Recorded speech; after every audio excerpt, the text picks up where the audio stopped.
Okay, so it is a little bit after 9:30, so we'll go ahead and get started. Thank you all for being here. You are here for the Contra Costa Continuum of Care CoC Builds NOFO. And this is just the informational workshop. So we're going to go through the NOFO and the process a little bit, and then I'll share some information about how you can get some kind of TA extra opportunities at the end of the presentation. We will be sharing the materials out after this meeting, so no worries if you're not able to furiously scribble down your notes. You'll get the slides after the meeting with all the links that are embedded.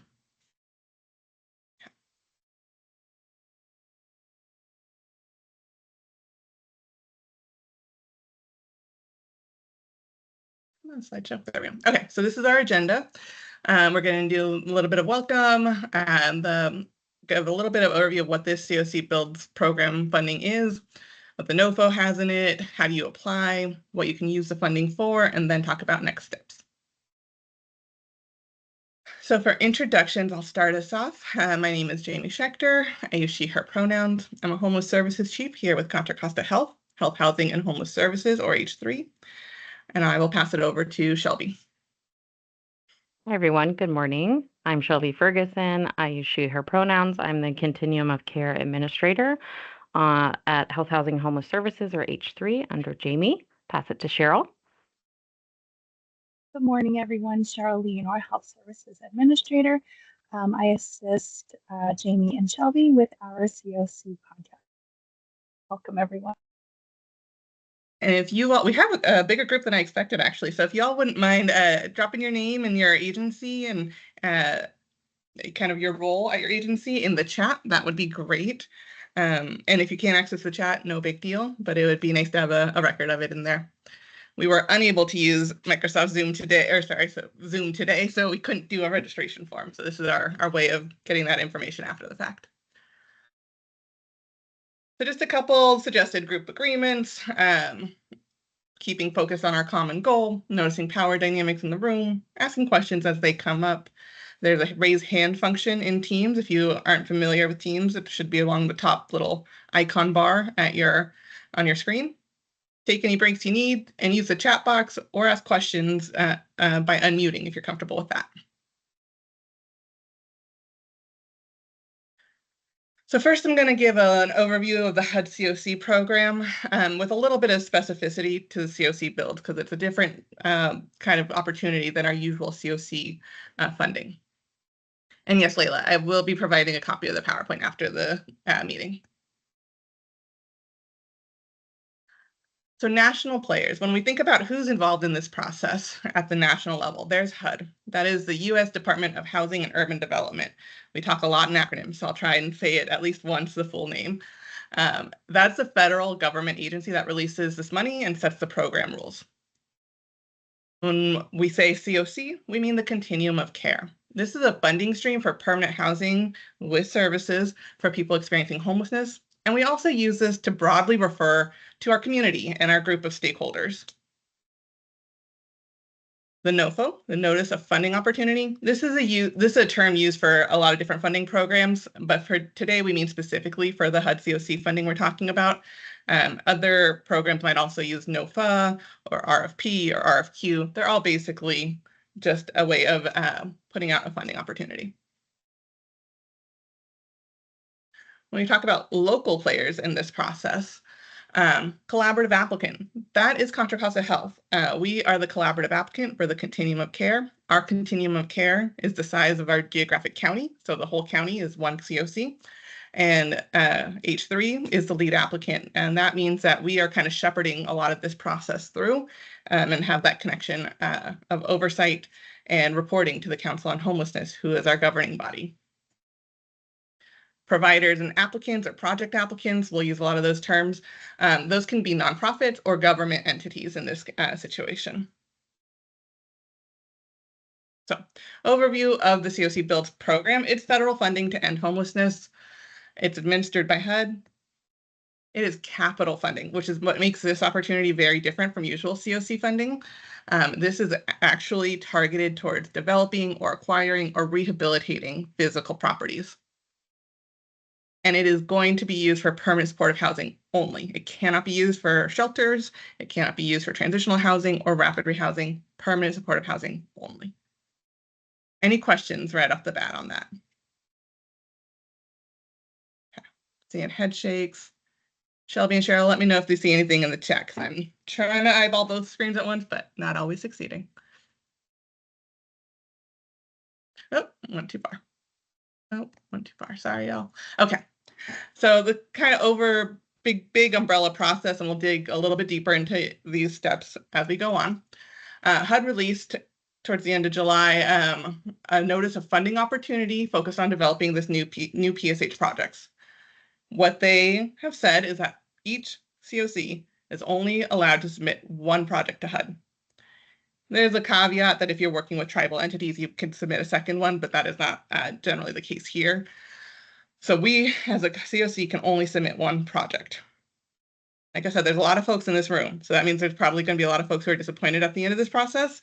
But I want you all to know that that is not a requirement set forth by us as the CoC. It is HUD requiring that. And then HUD will grant these awards directly to the applicants. The CoC will not function as a pass-through in this situation. So the application is going to be created by applicants. And that's different from our regular NOFO process because the applicants aren't the only piece of it in the regular NOFO process. But here, you all are creating the content for what we are going to submit to HUD. It will be required to be accompanied by a letter of support from the CoC, which our Council on Homelessness will approve and sign off on. And then the CoC will submit it on behalf of the applicant to grants.gov. So we won't be able to submit if all the attachments and all the narratives and all of that fun stuff aren't included.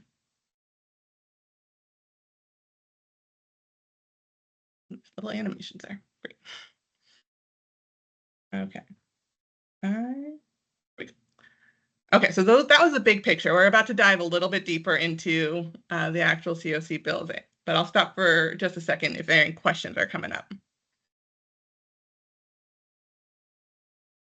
Okay. Great. So this is a lot of information, but you'll be able to read it more deeply once you get the slideshow. But overall, the CoCBUILDS NOFO purpose is to develop new permanent supportive housing through new construction, acquisition, or rehabilitation. This is one-time funding. And HUD is going to be prioritizing projects that are leveraging funds. That is something very typical that they do. If you can bring in other funding sources to the mix, they really like to see those federal dollars stretch as far as possible. A reminder that PSH should be serving chronically homeless individuals, and that means folks who have a long time tenure of homelessness and have a family member with at least one household member with at least with a disabling condition. Sorry, y'all, it's early in the morning, apparently. My mouth isn't quite connected fully. Okay.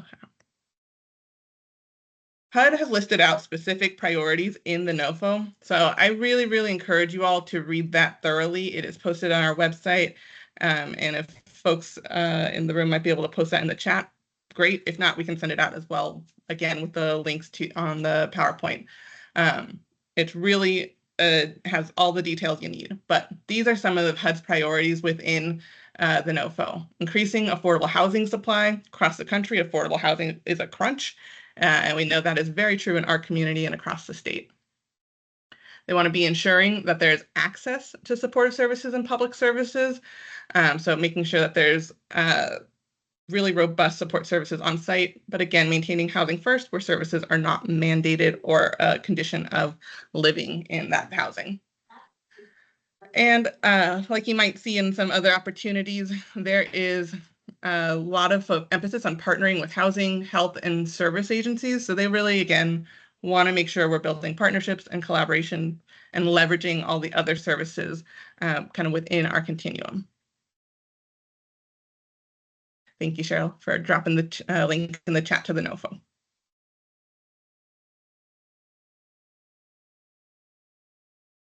How much funding is available? So there's approximately 450 CoCs across the country. That means there's a potential for 450 applications plus however many communities also might support, might propose a tribal entity application. So a lot of competition here. And across the country, there's $175 million available. So not a lot of funding for all of those potential applicants, right? There's additionally a set aside for COCs in states with populations of fewer than 2.5 million people. So HUD recognized those smaller states might have less opportunity and resources to develop this kind of housing. So they have prioritized $65 million for those small states.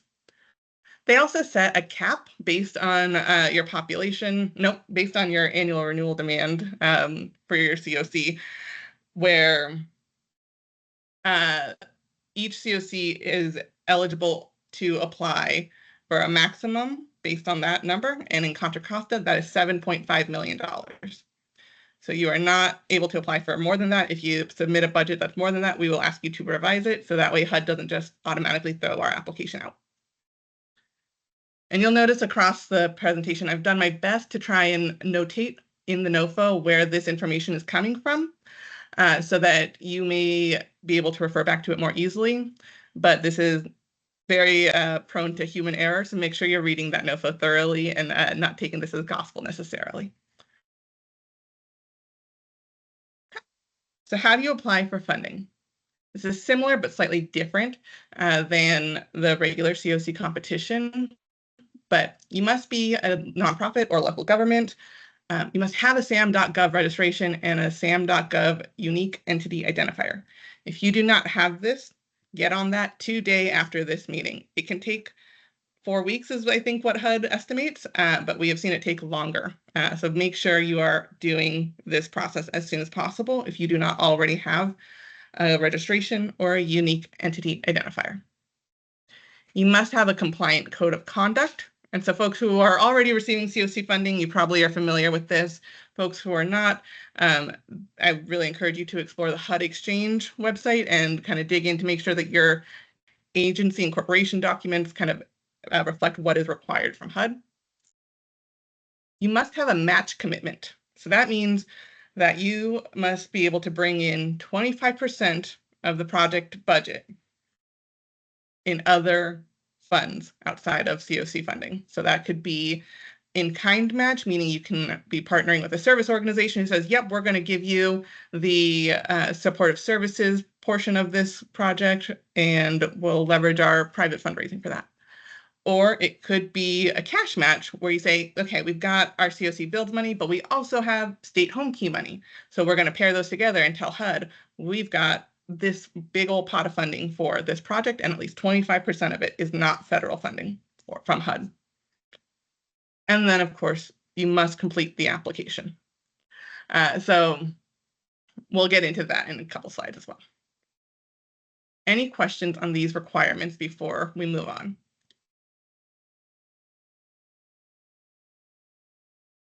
Okay.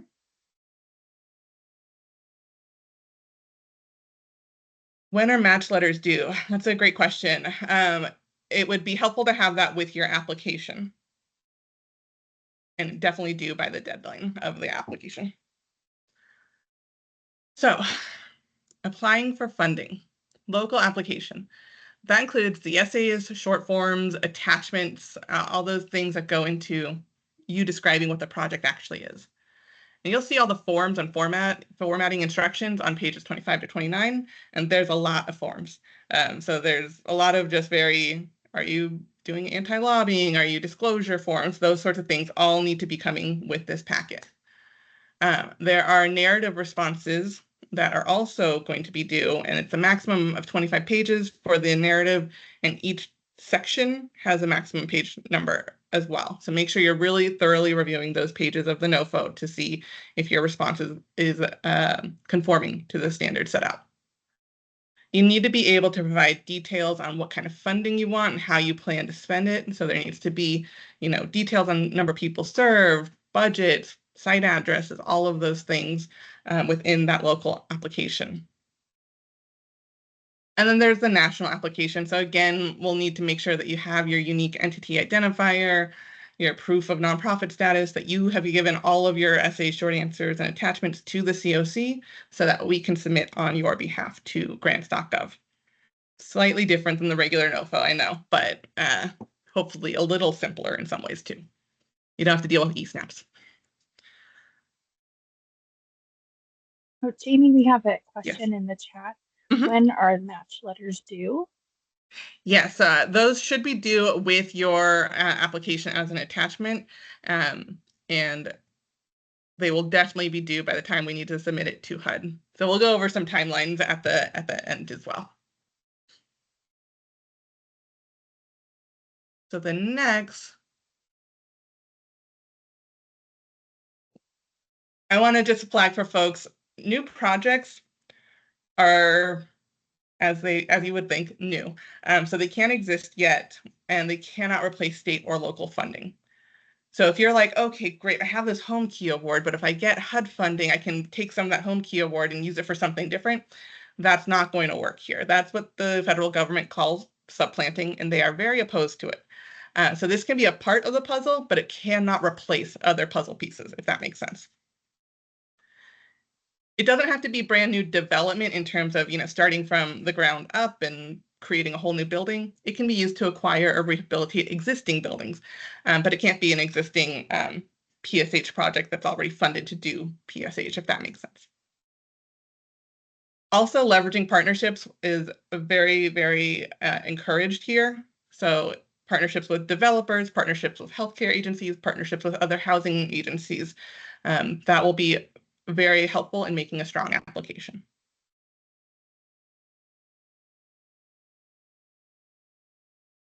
Okay, so how do you apply for funding? Again, this is just another way of kind of looking at the process. And that part one is the local competition. This is the thing that, the CoC creates that local process. We're a little bit in progress in all of these steps because HUD loves to release 2 NOFOs at once. So we have to kind of do things a little on the fly sometimes.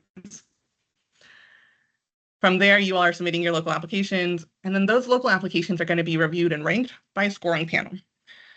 This is a little bit different, like I've said, from the regular NOFO process, where we're going to really try to target our council members and other partners who have strong expertise in housing development so that they can assess what the strongest project that the CoC can put forward is.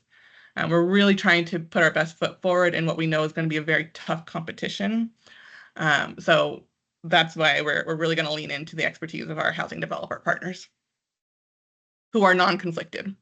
So just to put that out there, if you are working with a developer, they would not be able to be on the panel if there's a stake in the game for them.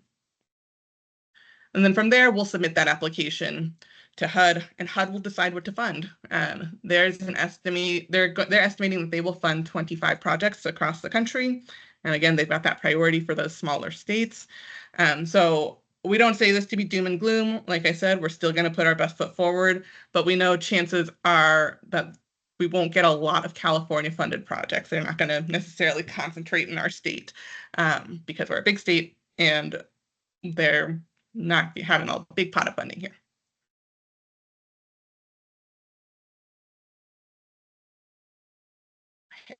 Okay, so the process. So again, different way of looking what we've kind of talked about a little bit. You're going to be developing your project application. You're going to be providing that to the review and rank panel. And there's going to be one project selected. From there, the Council on Homelessness will be approving this selected project on November 7th.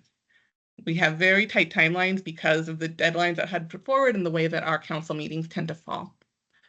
The chair of the council will be signing that letter of support. And then after that, the CoC will work with the applicant to make sure all the T's are crossed, all the I's are dotted, so we are able to submit by November 21st, 2024. That is the deadline. We prefer to submit earlier because you always know that a computer crashes the day a grant is due, but that is the hard deadline by HUD.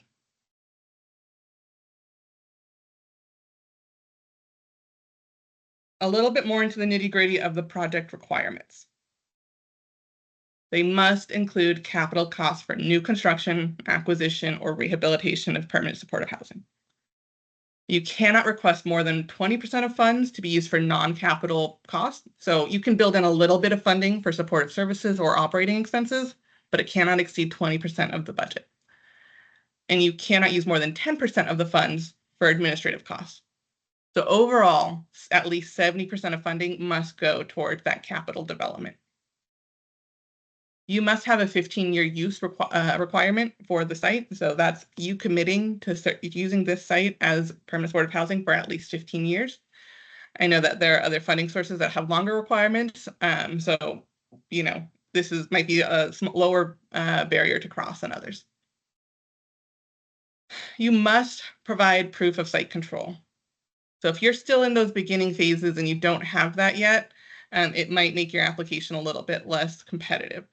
You must be able to demonstrate, yep, we are authorized to use this building, this land for permanent supportive housing. You must be able to execute a grant agreement by September 1st, 2025. So that does seem like a long time away. That's almost a year away. And we know in development, it can go in a blink of an eye. So make sure that that is something you're able to do.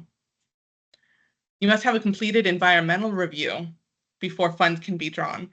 So even if you get into a grant agreement in September, if you do not have a completed environmental review, you can't ask HUD for money yet. So make sure that those processes are started as early as you can, because I know that those can take quite a while.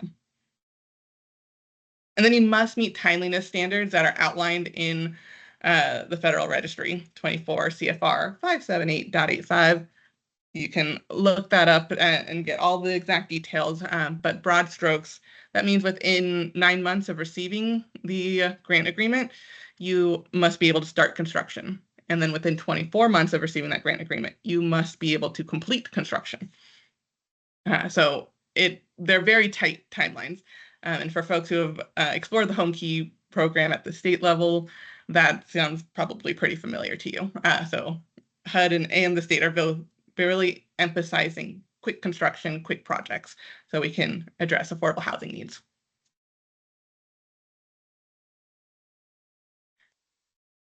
Other project requirements, and these will look familiar for folks who are CoC projects, you must participate in coordinated entry. That means you're receiving your referrals from the coordinated entry system. H3 is the lead agency for coordinated entry, and Mary Fitzgerald is our coordinated entry manager. So many of you know her already. You must operate under a housing first model, which means reducing barriers to entry and screening folks in rather than screening folks out. You must adopt the Homeless Management Information System, or HMIS. So this is a HUD-funded project. It must be tracked through HMIS. You must make sure you're adhering to record-keeping standards, and those can be quite burdensome, as we all know. But things like eligibility, determinations, policies and procedures, housing quality standards, the environmental review, those must meet HUD standards. And of course, you must have matching costs for the program. And I'm emphasizing these things not to discourage folks, but to make sure that before you invest a whole lot of time in creating a very time-consuming application, you're very confident your project is a fit for the program. Again, what can the project funding be used for? Permanent supportive housing only. I'm going to keep beating this drum. That's 100% dedicated to chronic homelessness preferred. And it just means long-term housing subsidy and case management is provided for all the residents of the project.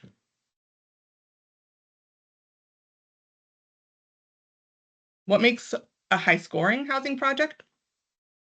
So a project that leverages housing and healthcare resources. It must increase the CoC housing stock.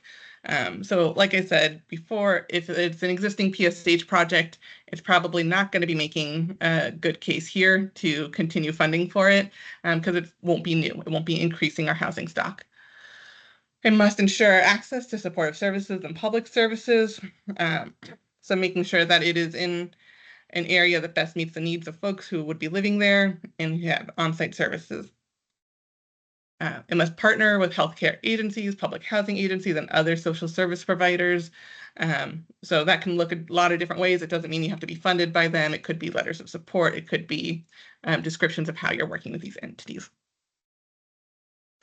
HUD is emphasizing equity again, which is great. And so making sure that you're really able to speak to how this project is advancing racial equity, how you're adhering to affirmatively marketing and outreaching housing, or how you will be for a new project, how you are affirmatively furthering fair housing, that's a term you should say 10 times fast, and how you will be promoting racial equity to meet the needs of underserved communities. So there's a lot of emphasis in this, a lot of detail in the NOFO that you should read as you're making sure your narrative is addressing all the points.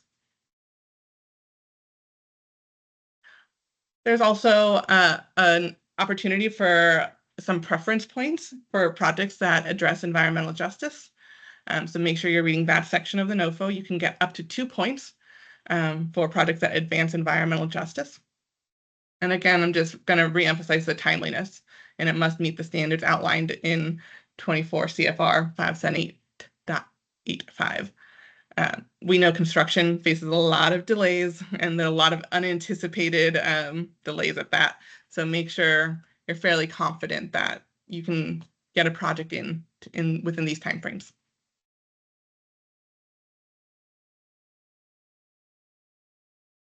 Okay, so here's a snapshot of the timeline.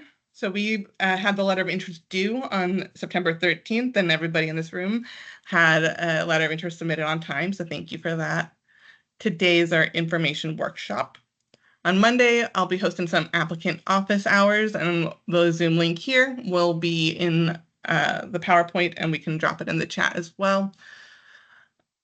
Those will be an opportunity for you to ask any follow-up questions. You marinate on this presentation, review the slides, think about your project, and you can come to that office hours to ask your questions. It cannot be a session where we are helping you create the proposal or advising on how to, get more points or win things, but it's more of the technical questions.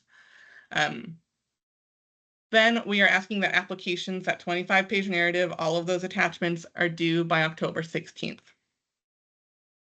That'll give our review and rank panel the opportunity to review and score and make a decision about the applications submitted.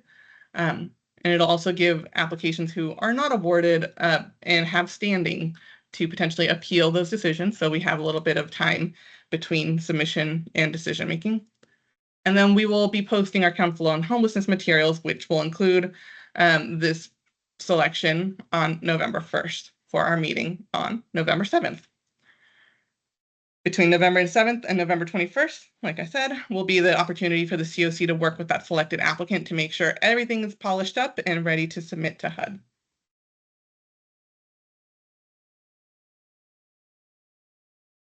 We, like I said, will be hosting office hours on September 30th from 1:30 to 3.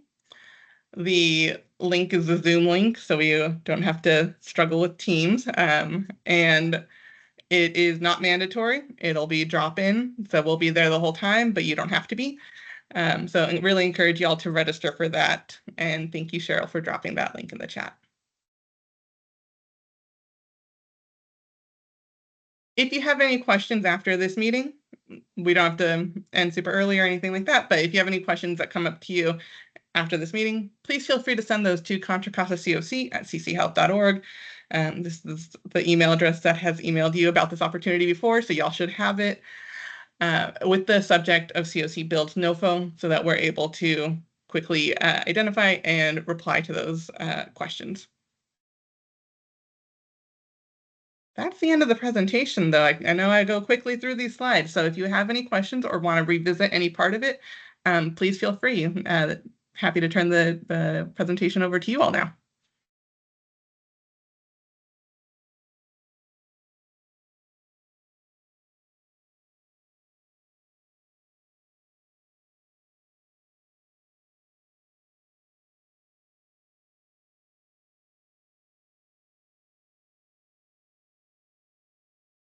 James, go ahead. Hey, Jamie.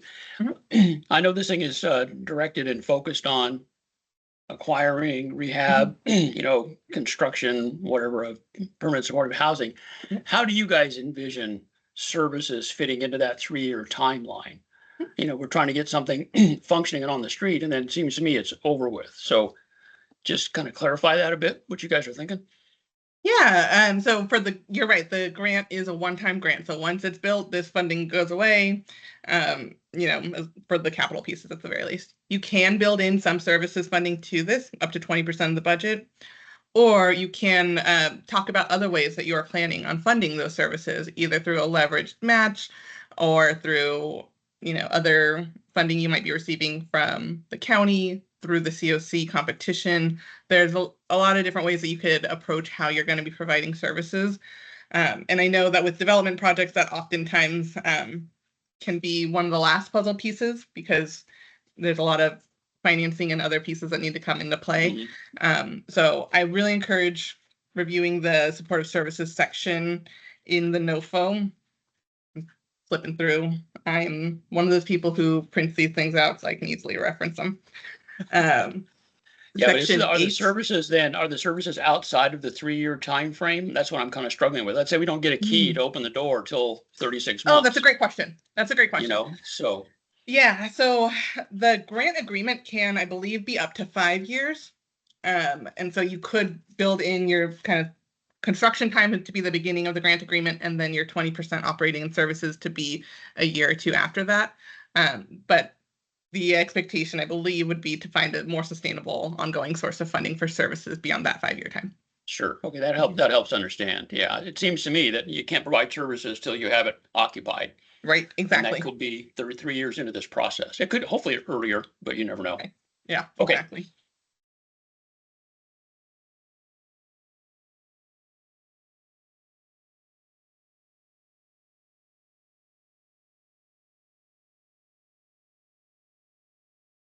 I see someone typing in the chat, so I'll hold the silence for a minute.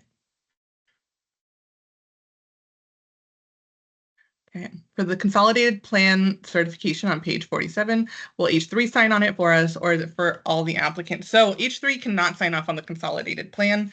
That is a certification that you will have to work with the Department of Conservation and Development for. They are the entity that oversees the consolidated plan in Contra Costa County. And so I can connect with Gabriel Lemus to make sure I'm giving you all the right person to connect with there. He is the seat on our council that works for the Department of Conservation and Development and can be able to guide us there.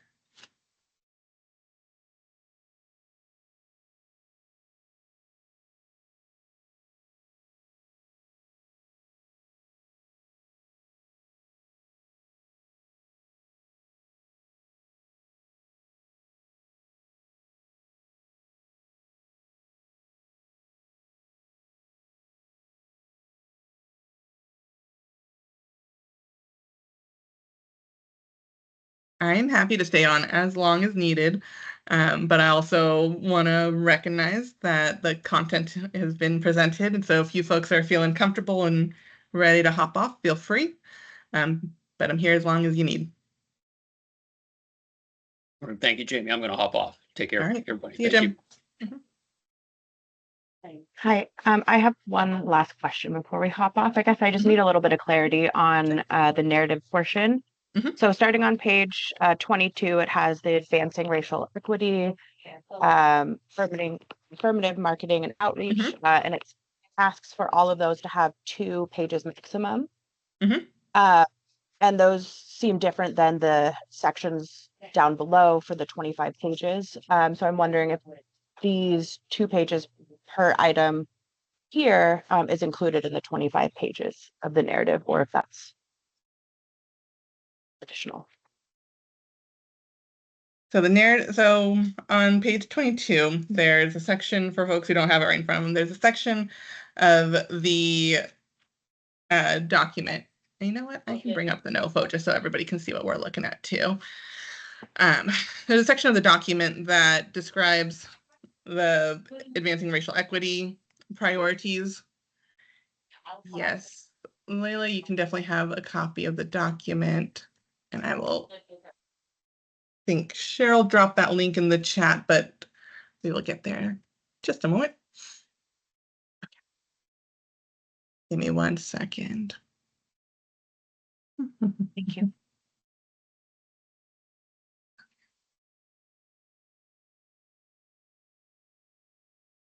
Okay.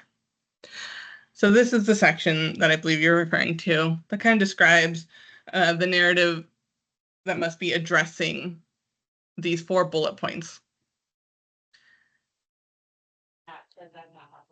And so you're going to be submitting this narrative according to the instructions in section 4.B, and it's going to be evaluated on the sufficiency of addressing that.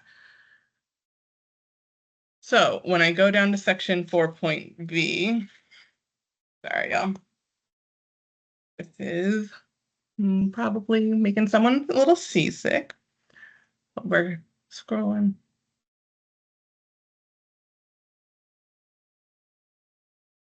Scrolling here.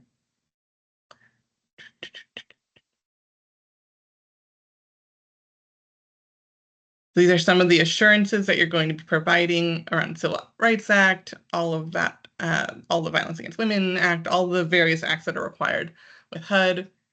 Your code of conduct is going to be described here. You're going to be abiding by the format and forms. I feel like they really should have directed you to section 5.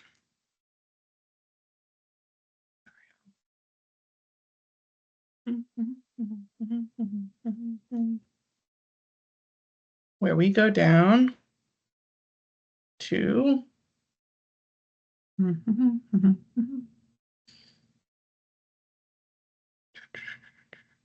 experience promoting racial equity. So here we have 8 points available for this section and a maximum of 4 pages. So I'm guessing that's a 2 pages and 2 pages kind of breakdown between what was in the earlier application section, where you have to describe your approach to those 4 bullet points earlier on page 22. And you also need to be describing your experience soliciting, obtaining, and applying input with underserved groups when designing the project plan, experiencing building community partnerships with grassroots and resident-led organizations, and experience designing or operating programs that have improved racial equity, particularly among people experiencing homelessness.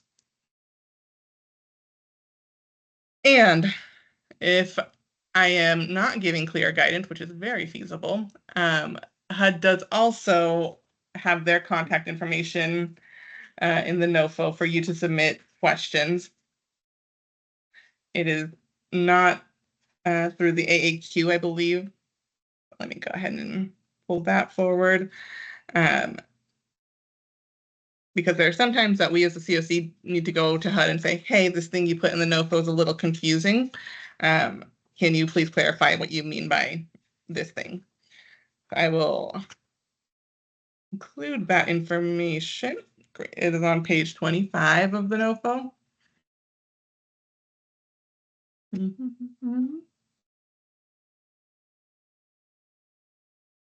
Where it is CoCBuilds.hud.gov.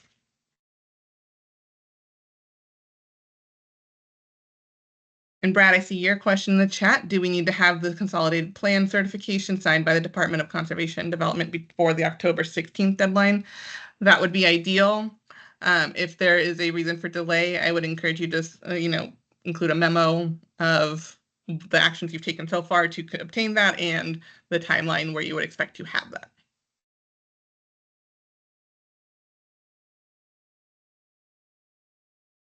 And Salu, I see your question regarding question 2B. It mentions completing a supportive services budget if providing direct supportive services. Is this different? Is this a different budget from the sheet provided by 424-CBW, the grant application detailed budget worksheet? I'm gonna go 2B2.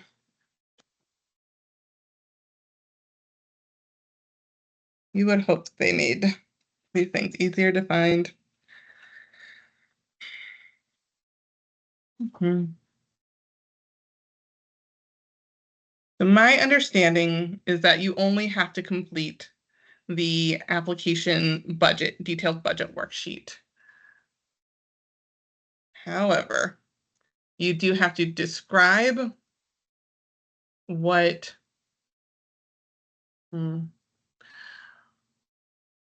your supportive services will be and kind of demonstrate the funding sources that underlie them. So definitely that can be through this page 36, thank you. You saw me struggling there. That can be, here we go. Overall cost. No problem. Okay, so this is the narrative component. You'll have 5 pages maximum for this, and you can describe kind of the sources and the value of the services that are included here.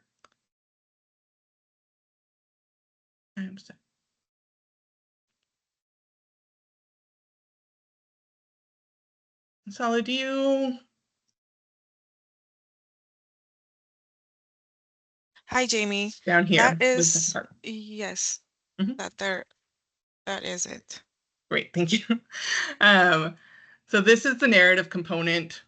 So you'll have to provide that written narrative of the costs and whatnot of the supportive services and managing homeless projects. And you will also have to complete the budget that goes along with it. So that might look like a table. It might look like a narrative of that budget. But If you scroll down a little further, yes, here it says if your organization will provide direct supportive services, you must complete the supportive services budget. So I was just not sure if it's the same budget sheet or is there anything else? I would imagine it's the same budget sheet, but I haven't looked too closely at that. So that is if you're providing them directly with these funds. So if you're only applying for capital funds here, that won't apply. If you're using other funds to do supportive services, you don't have to complete that separate supportive services budget. You just have to provide the narrative and the overview. Gotcha. Thank you. And again, 20% of the budget maximum can be allocated to non-capital costs. Gotcha. Thank you. You're welcome.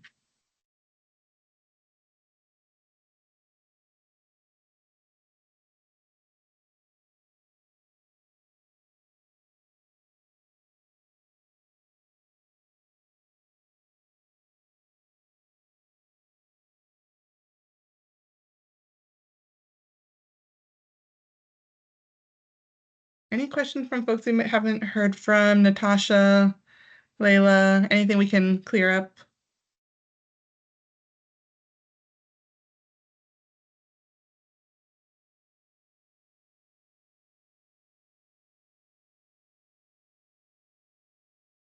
I have one last that I just Yeah. posted. Okay, so A and H in this section, so probably it's up here in 35, leveraging. So leveraging can be a confusing term. It doesn't necessarily mean match. They can be the same or they can be different.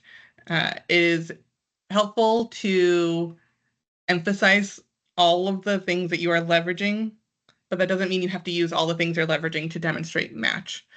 So if you are leveraging housing authority vouchers and in-kind medical services from Contra Costa Health on your project, that's great. But if you only want to use your letter from Contra Costa Health or the housing authority to talk about your 25% match, that's fine too. So they don't need to collectively need to meet that requirement, but you could also say, great, we're leveraging resources from Contra Costa Health and Housing Authority, but we're going to meet our 25% requirement because we had a really great capital campaign and got a lot of private donations. That's another way to meet match requirements. My advice is always to keep it as simple as possible with match. HUD really prefers a cash match to an in-kind match, so that's always preferable, not always feasible though. And to make sure that you're not over-committing your match, HUD sets a 25% requirement. I would not say go higher than that. Do not go higher than 25%, because that just means you have to report more to HUD than is necessary. So make it easier on yourself.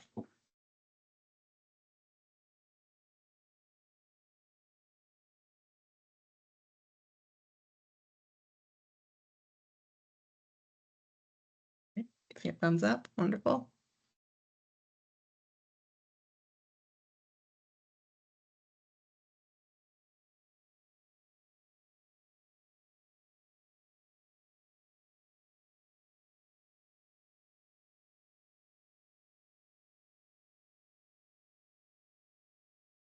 See some typing going on in the chat.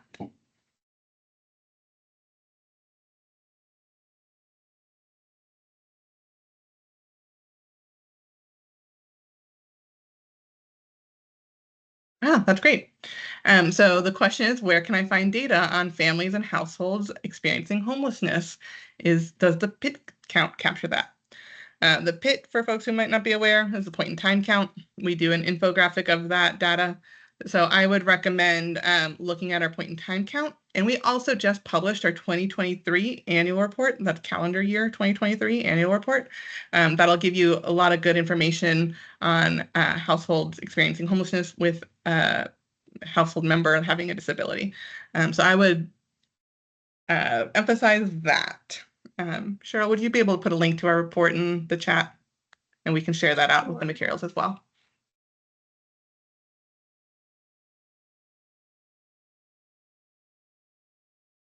I'll also point out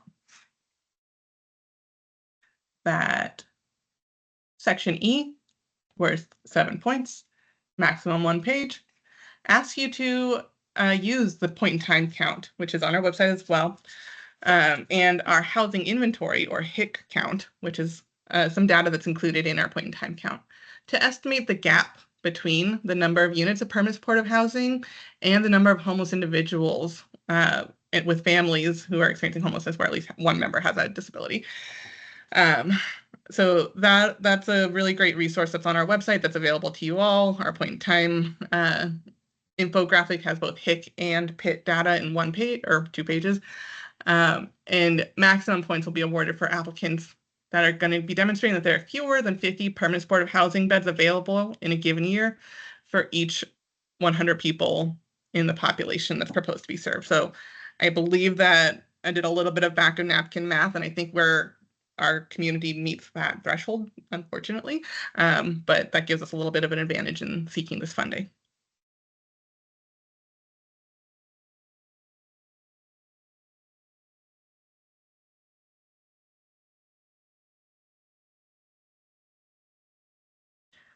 If there's other data you all are seeking, oh, great. Thanks, Natasha. On our data page that Cheryl put in the chat just there, there should also be a section where you can request data from the CoC. So if there's other data you're seeking that's more specific than what's in the annual report or on the PIT, you can submit a data request, and our research evaluation and data team can help support you with that.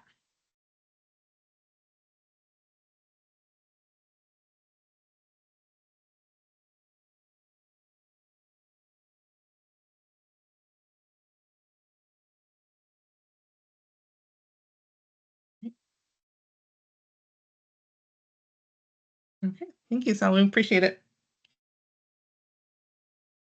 Thank you, Emily. Great.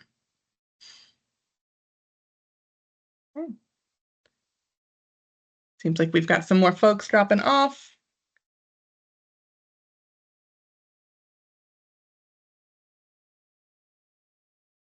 Brad, Layla, any additional questions for y'all?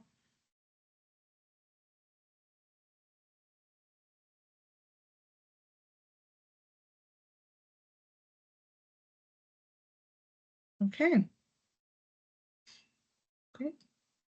Great.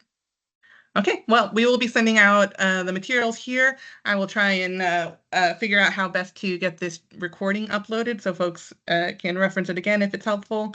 And we'll see you on Monday if you join office hours. All right, have a good rest of your day, everyone. Thanks for joining.